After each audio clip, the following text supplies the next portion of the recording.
Martin, you got my motherfucking word, my nigga. Go do what you gotta do. When you come back, I'm in your movie. Don't trip. I don't need to see the script or nothing. You know we get in that office and this fool pull out Big Mama's House too. I almost died. And I gotta read this script in front of all these good white people. Where this nigga want me to get in a dress with him.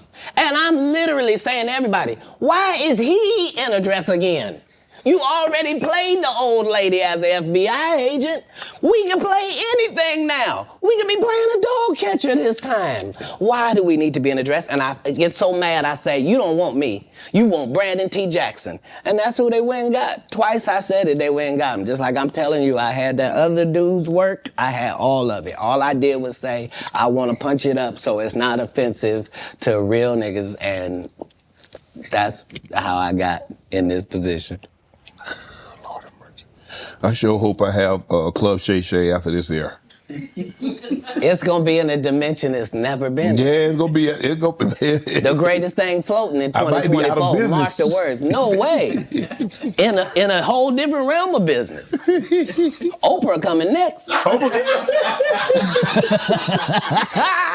Once I establish this as a place of truth. Yeah. Oh yeah. Watch. God's people ain't that few. Yeah. Prince. You met Prince. Prince was a friend of mine. He was a friend of mine. What was those conversations? Because look, I mean, sometimes we don't really understand or appreciate someone until they're gone. I did. I was a big Prince fan, all of his stuff, yeah. Because he could play all the instruments, he could sing, he could dance. He was an entertainer that could sing. And what he wrote, I mean, who thinks of Cherry Moons? Who thinks it snows in April? Who a raspberry beret or pink cashmere?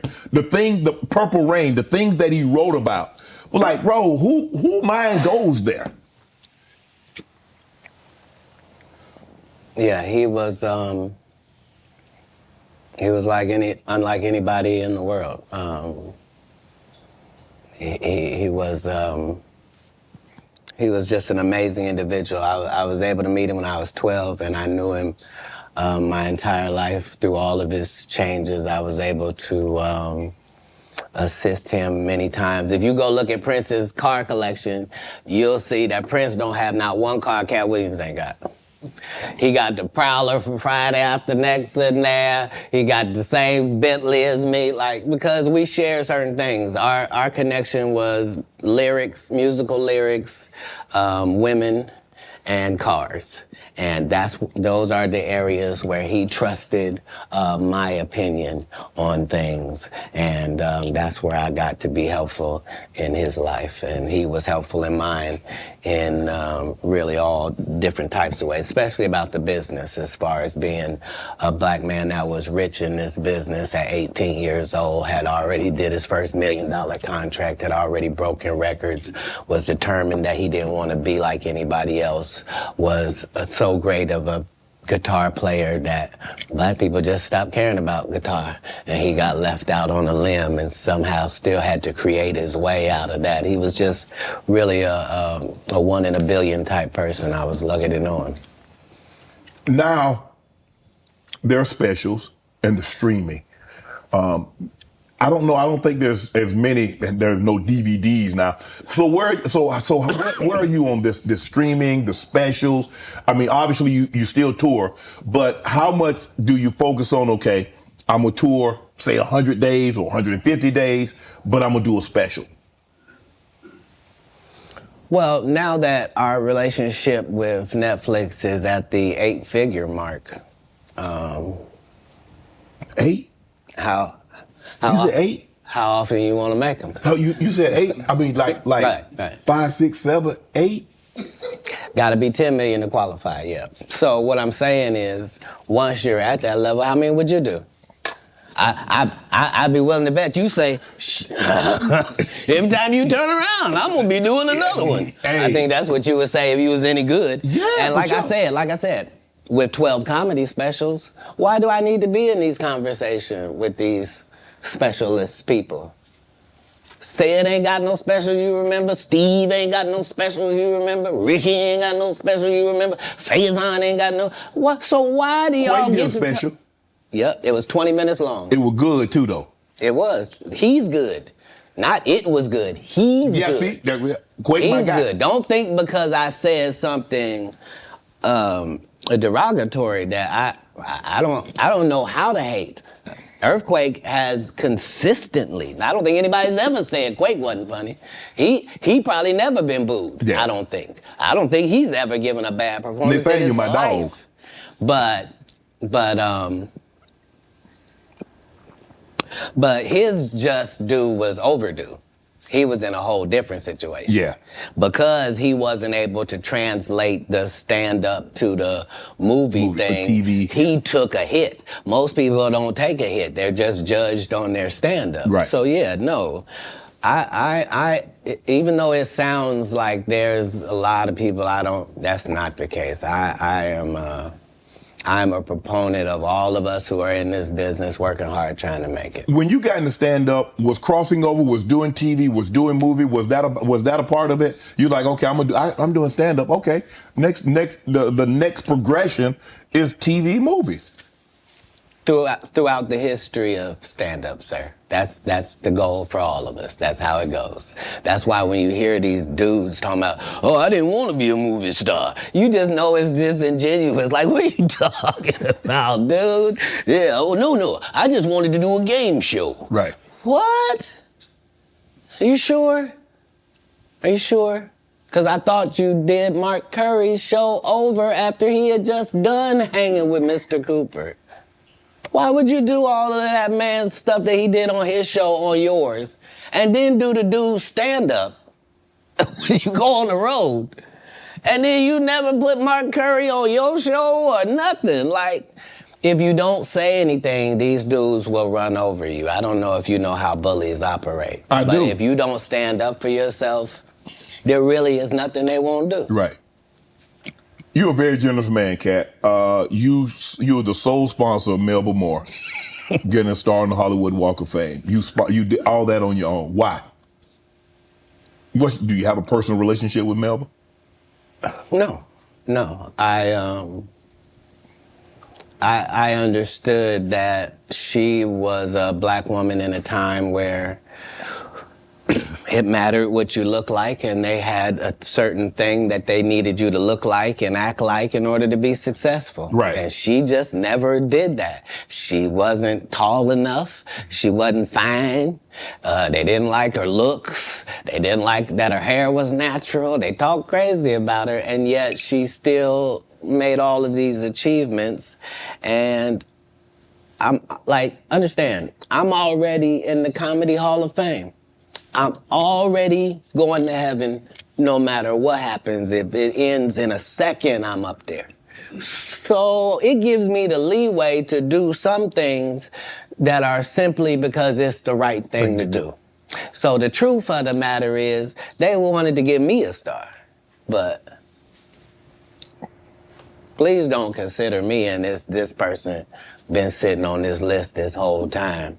And just because they ain't got enough money, they can't get their just due? That's crazy. When do you start?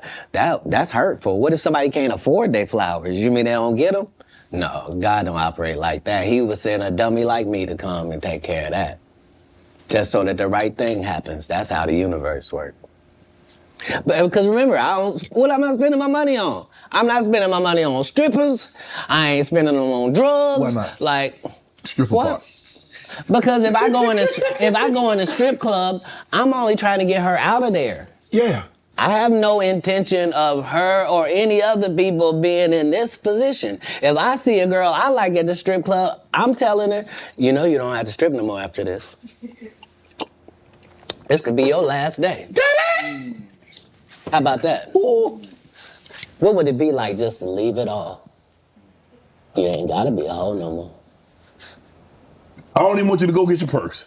Just leave it. Ain't nothing in We it. get new ID. We get new ID and credit card and social security card. We don't need none of that. None of that. None of that. You This life don't look good on you. yeah, shit. You don't even look like a drug addict. Got me thinking, Kat. Right. You hear these athletes talking about, yeah, we was out there tricking. What? Why? You're part of the problem. You're part of the problem. Stop paying people that you don't have no respect for. It sets it up bad for us. We got women out here can't find a man because they acting like him. You are alpha. Now the alphas all want these subservient husbands. You can't have one. No. That ain't gonna happen. It ain't gonna happen. Sorry about that. Okay, go ahead. Boy, you done got me canceled. How many times in this program? Where's the camera? I didn't write nothing. I said tonight. It's all been on these cue cards, and I'm just gonna keep reading them. Ask your next question. The Migos. Do you help them get out of financial situation?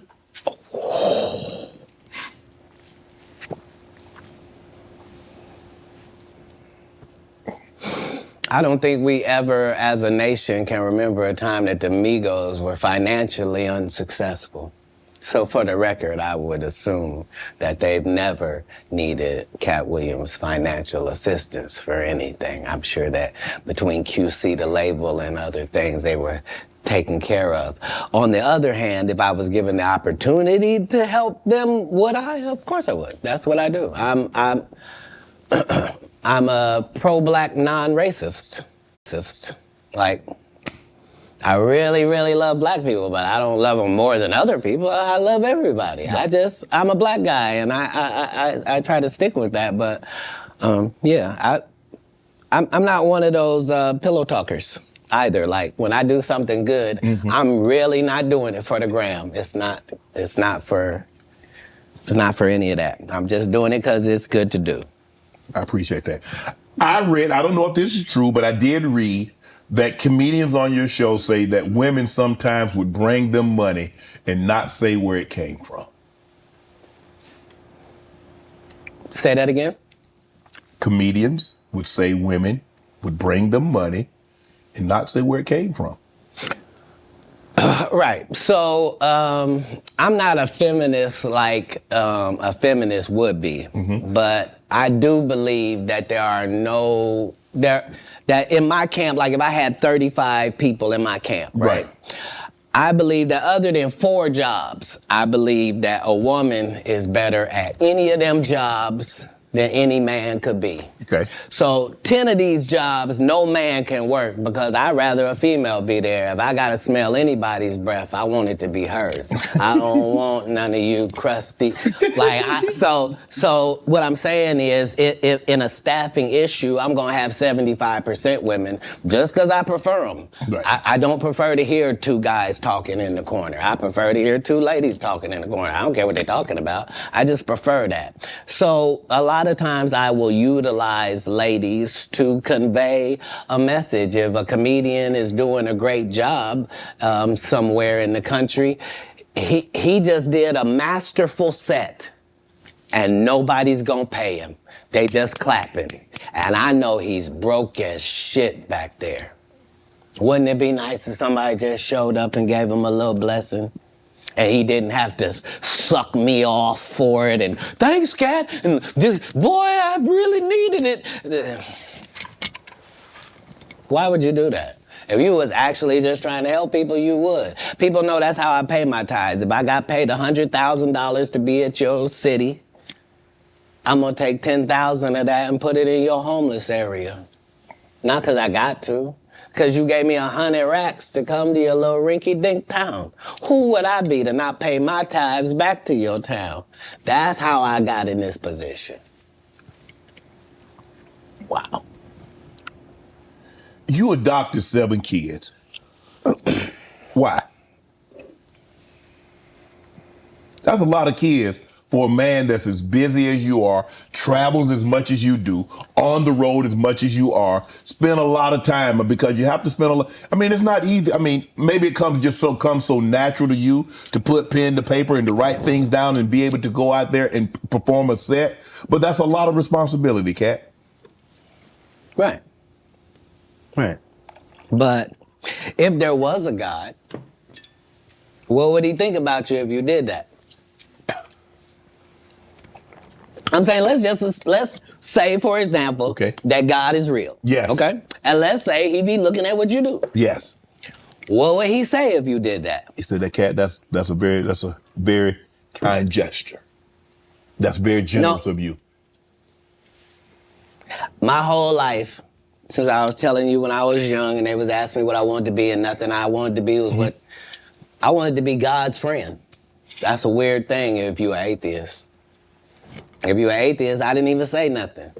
But if you believe in God and I tell you that I wanted to be God's friend and I wanted to even go to Hollywood and still be God's friend, if I told you that that was my aim, you could understand where I'm at. Like, I promise you, no jealousy, no bitterness, no none of that. I got exactly what I was trying to get. I haven't been shorted in any way. I mean, 7, 8 kids, single.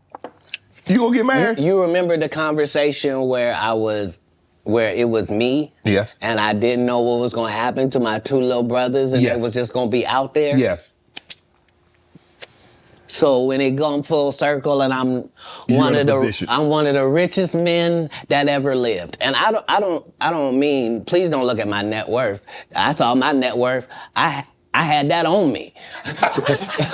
I don't even. I swear to God.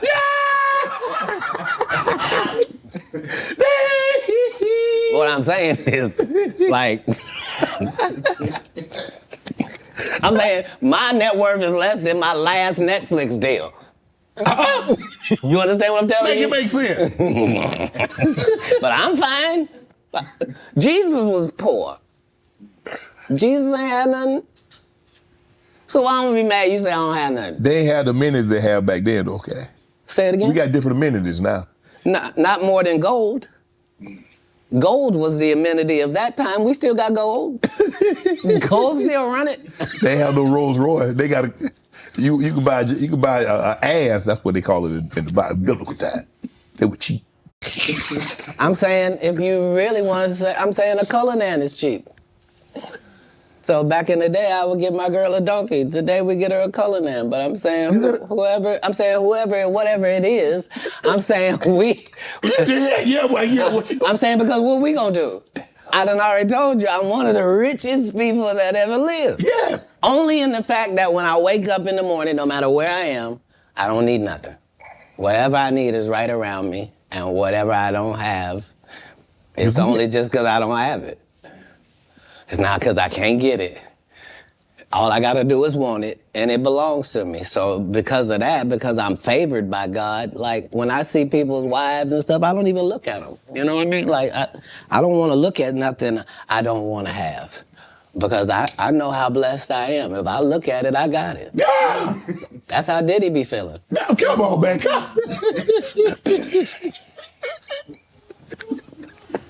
So you're not supposed to look at anything that you don't want. Not me personally, just because God has given me literally everything I ever even pump faked like I want. And that's the whole thing. That's the whole thing is I don't have a type of woman. Every woman that I ever had as a type, I ended up getting her. Now she's not the type anymore. Now I understand that every woman is a one of one. Like you can't really have types. Mm-hmm. What? Because see how you tried to ask me something about marriage? But then I ain't say nothing about no marriage. Yeah, you did. When you rewind the tape, you let it out. You was like, so you ever gonna get married? And then you took it back. It's okay. It's okay. I wasn't on as a photographic memory. Are you? I'm not against it. Like most people that are not, you did. When you rewind the tape, you let it out. You was like, so you ever gonna get married? And then you took it back. It's okay. It's okay. I wasn't on as a photographic memory. Are you? I'm not against it. Like most people that are not married is because they're afraid of commitment. It's not that like that for me. It's just the whole time I wanted to be married, I had kids, so I had to try to fill my wife's place before she got there. So I'm already got kids without a mother, but so now I got to be doing laundry. I'm washing dishes. I'm reading stories. I'm having to nurture. I'm having to do all of this, and I got to the point where I didn't.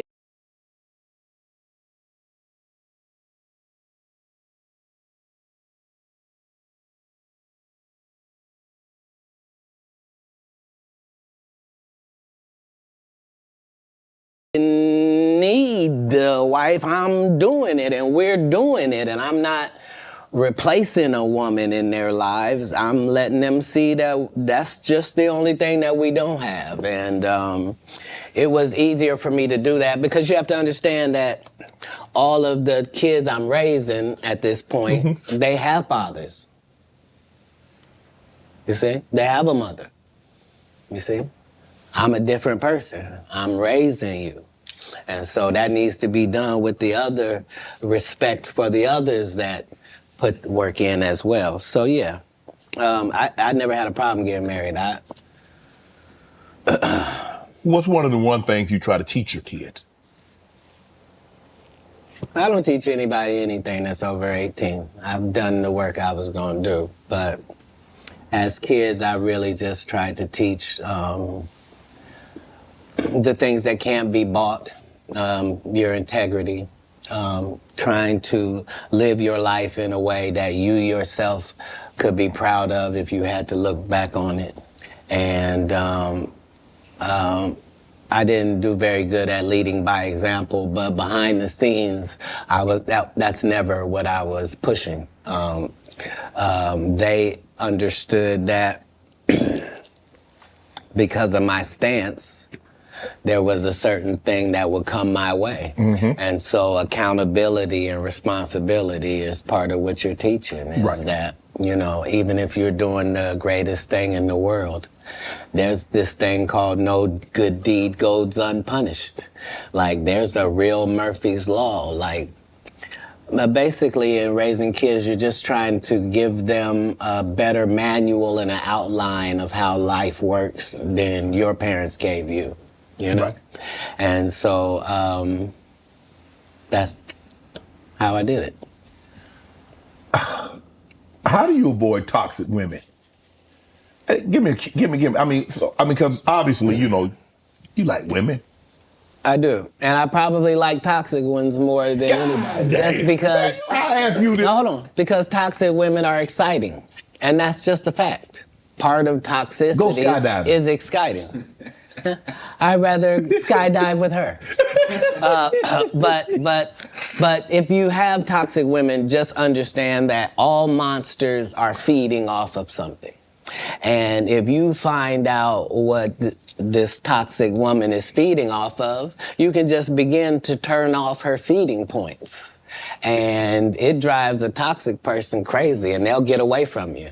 So whatever, if she's truly toxic, there are certain things that she's doing that help fuel her toxicity. You're not noticing it, but it's what it is. Why do you think she watches murder mysteries before she goes to sleep? Why is it always a crime drama playing? And turn it off. Turn it to cartoons.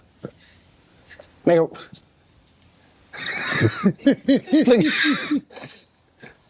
No, you don't get to...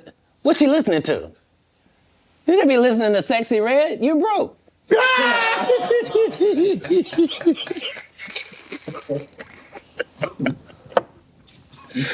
Toxic people are trying to get things. They're not being toxic for no reason. They're gaining something out of how they operate. That's why they operate like that, because they get something. As soon as you find that out, you'll be able to cut off what they're getting, and they will leave. Yeah.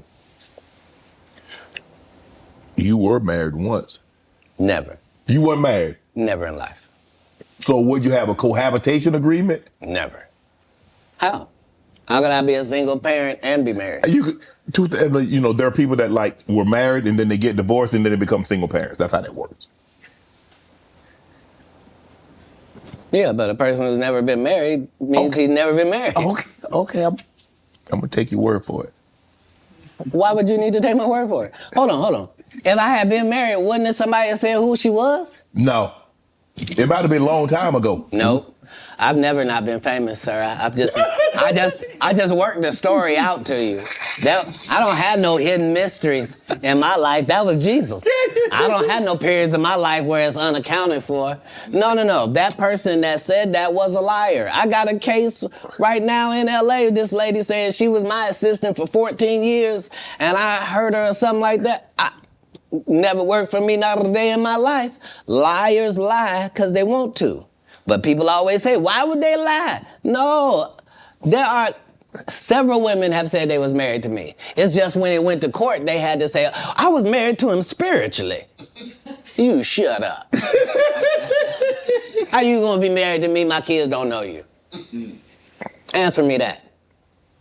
So do you have a problem? Do you have a problem bringing women around your kids? No, not then or now. I've always lived with several women. Like, I'm known for several? That. Yeah. Like more than one? I've already told you that I prefer the company of women to the company of men. So if I told you that me and a couple dudes on my staff sometimes have to cohabitate, nobody finds a problem with that. Yeah, so it's me and 3 ladies cohabitating because that's how the business gets done. Like, I don't want a chef that scratches his nuts before he cooks. I don't. No disrespect to these guys that go around with these large male-only groupings, but that's not my episode of Entourage. Man, you were approached by 7 gunmen. You were robbed, shot in the thigh. Say it again? You were robbed once, correct? No, I never been robbed. You didn't get robbed. You didn't get approached by gunmen trying to get robbed? They didn't take anything. I wasn't even the target? I wasn't even who they were talking to.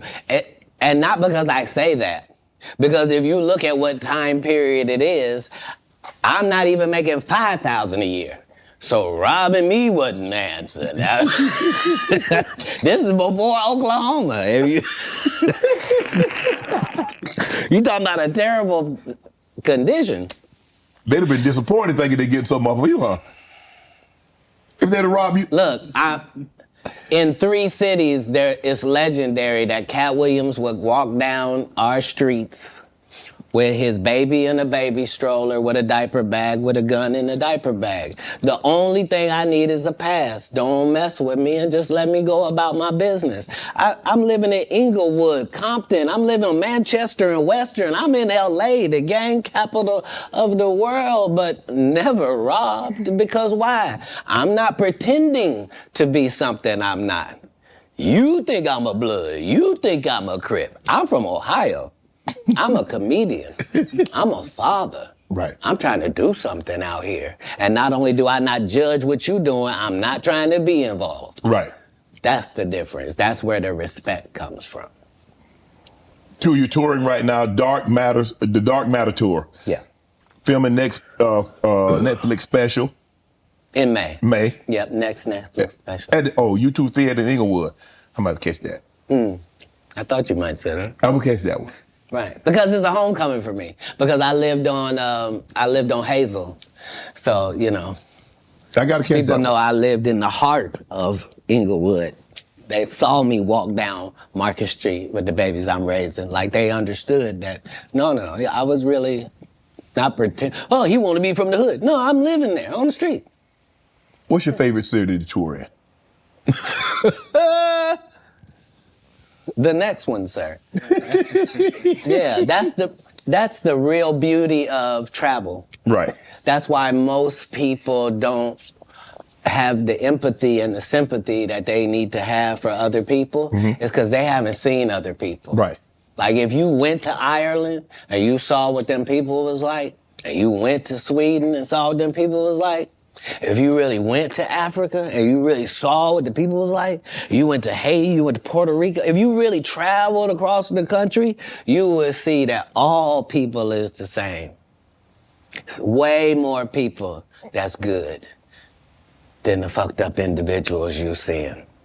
And if you understood that, it would change everything. So I don't have any favorites in the world, just because every place is dealing with their own issues, their own troubles. All places look better than they actually are for the people that live there. And it's always a difference between what it seems like and what it actually and what it is like. People will tell you, I went to Paris. I was there at the Eiffel Tower. Bitch, you had bed bugs. And there were rats everywhere. The food was terrible. Yeah. Tell the rest of it. Yeah. Don't tell some. Let me ask you a question. When you go to these cities to tour, do you make it a habit of getting out? That's how I built my reputation. It's also how I ended up in jail 19 times. Because when I come to do a show, I'm really in your city. So whatever the strip club is, I'm there. Whatever the top bar is, I was there drinking. I was over there. You had a casino? I was at it. Like, what was it? Huh? Because I'm in your city. Right. This is how I'm learning your city so that when I do my show, I can be talking about what I know, not what I think, right? And so that was what I did at every city that I went to. The first 15 minutes of my show is what it's like to be here. You see what I'm saying? And so that was always a part of what kept my legend going to the point where I can still be in these arenas without you ever seeing a poster with my picture on it, without you ever seeing a flyer, without you ever seeing a post that goes, hey, it's Katt. Could y'all make sure y'all come out and come see me? Because I'm going to be in. Would you please come on out, guys? And I really am. Because we have a different respect. I know I'm coming. They know I'm coming. I know they gonna be there. And they know I'm gonna do the best job I can possibly do. And they know beyond a shadow of a doubt, whatever hour he was doing when we last saw him, he won't be doing that hour when we see him this time. It's a whole new conversation. And because I've never strayed from that, they've never strayed from their part. I'm looking at some of the actors that you've been on screen with: Cube, Tracy Morgan, Regina Hall, Terrence Howard, Nick Cannon. Tiffany. Bro, who brings out the best in Katt Williams? How does someone get the best out of Katt Williams? Do you need a comedian? Do you need a serious actor? How do we get the absolute best out of Katt Williams on screen? Well, I would be disingenuous if I didn't remind us that that's never anybody's goal. It's never anybody's goal to create a great situation for me to do a good job. Why? In a script. The way it works is the script is already there. This is a character in the script. If they give me the job, I make it my job that this character here has to be as big as this whole project. So if you don't even see the movie School Dance, I want you to remember, whose goddamn white baby is this? And the only way that I can guarantee that you will remember my scene if you didn't remember a whole movie is if I make sure that my scenes are that good. Because that's what I watched. I watched great actors. You never saw De Niro, you never saw Pesci, you never saw any of these dudes in something and you was like, nah, I don't really believe it. You sure you're the Great Gatsby? Like, no. Like, you believe that this dude, Daniel, is a hobbit. That's part of the Lord of the Rings. Right. You see what I'm saying? I do. And so it's having a respect for the craft that I'm doing. That means I'm trying to do the best job possible. What was it like working with Spike Lee doing Priceless? Spike Lee is everything that you said I was in my intro. He's just really an innovator and a groundbreaking, one-of-a-kind dynamo. And I knew that they were, like, they tried to sabotage me even then. Like, as soon as I said I wanted to get Spike Lee to direct it, because that was the biggest thing I could do, they immediately gave Spike to Gerard Carmichael and had him do his special too at the Comedy Store, and just to undermine, like, but if there's one thing you can take away from me as a person, whether you like me or you don't, if you take this from me, you will be a better person. If you decide today that you're gonna live every day like it's your last for real, which means have a conversation with yourself every night that, okay, that was it. May not be no more after that. And really count yourself every day like this could have been it. All right, before I go to bed, this could be it. All right, how's that looking? If you can do that, it'll change your life. You'll really start making decisions and living your life like this all you got, just this one day. But you could be a winner. You could be a winner on this day. It's just work ethic. And not the work ethic they talk about. They tell you work ethic where they do all these movies. I'm the hardest working man. Well, no, everybody goes to work every day. But Right. yeah. Don't say, I go to work all the time. Everybody who works goes to work every day. Shut up. Shut up. You get, what? You think I respect you more than my gardener? I don't.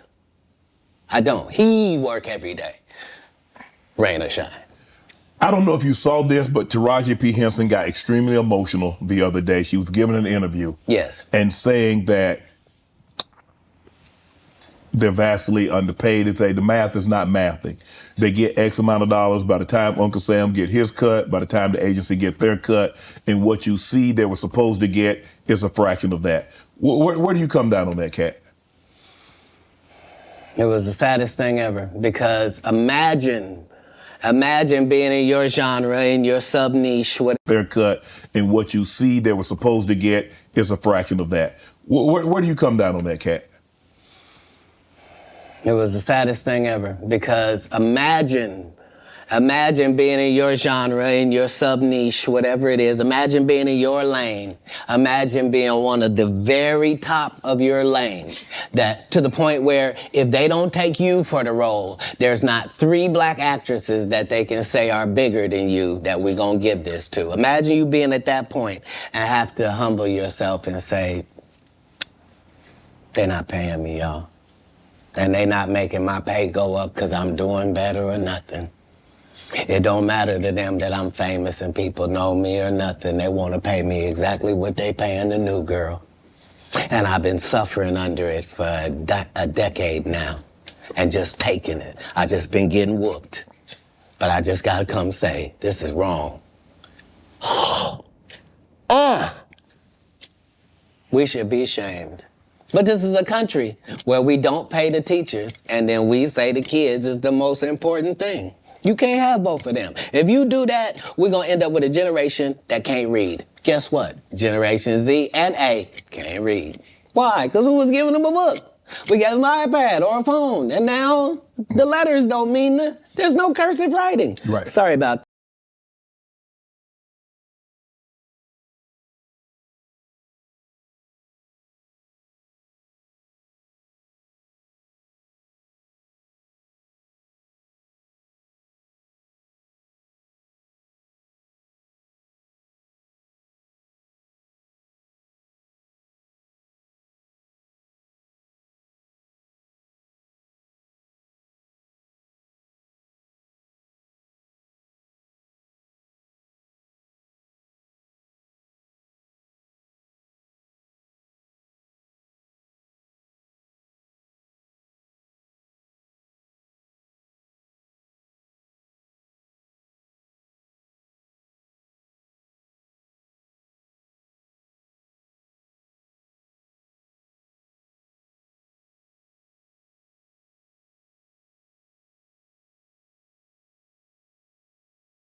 That. So yeah, this is what period of time it's in. It's the period where the victims get to say, they've been hurting me for a long time.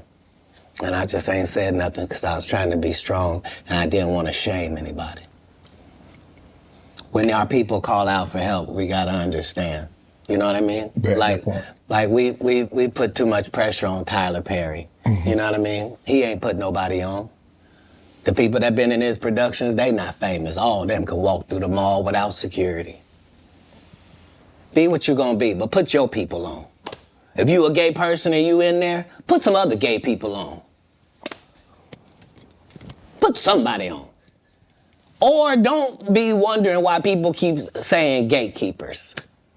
Because clearly, y'all are keeping these gates. Clearly. Wilding out. How difficult was it for Nick Cannon to get you on, and what was that experience like?